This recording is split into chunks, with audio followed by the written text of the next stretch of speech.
One of the best parts about it is to really hire, and not saying there's anything wrong with anybody that left behind. I like working with them a lot, but then to interview hundreds of people and hire the ones you want. And there was always that.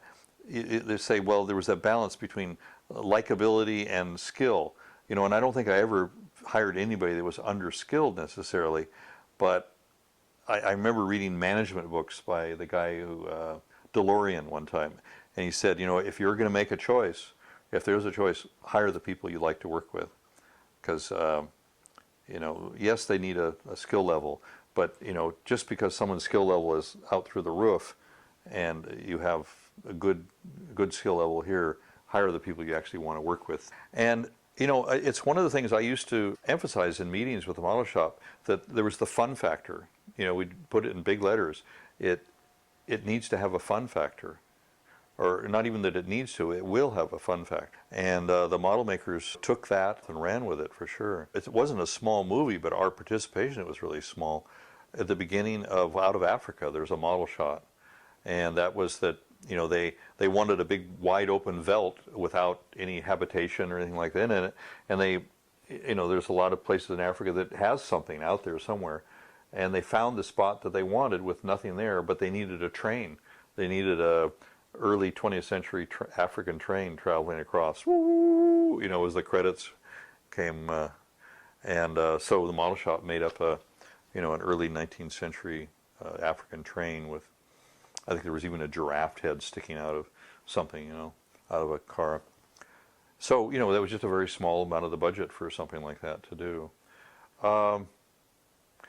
It wasn't, it's almost like, it isn't like it would have a budget and then a small budget, and then each department had to divide up a small amount.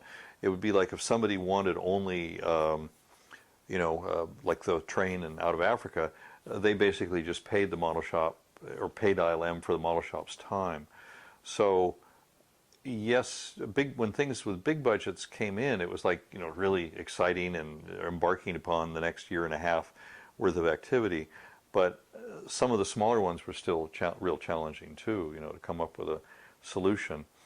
But I don't think in the model shop I budgeted, it's like, okay, we're going to budget this at a less hourly rate or something like that because it's only this. And it goes back to that thing of, at that time, especially in the late 70s, early 80s, early 90s, ILM was the goose that laid the golden egg.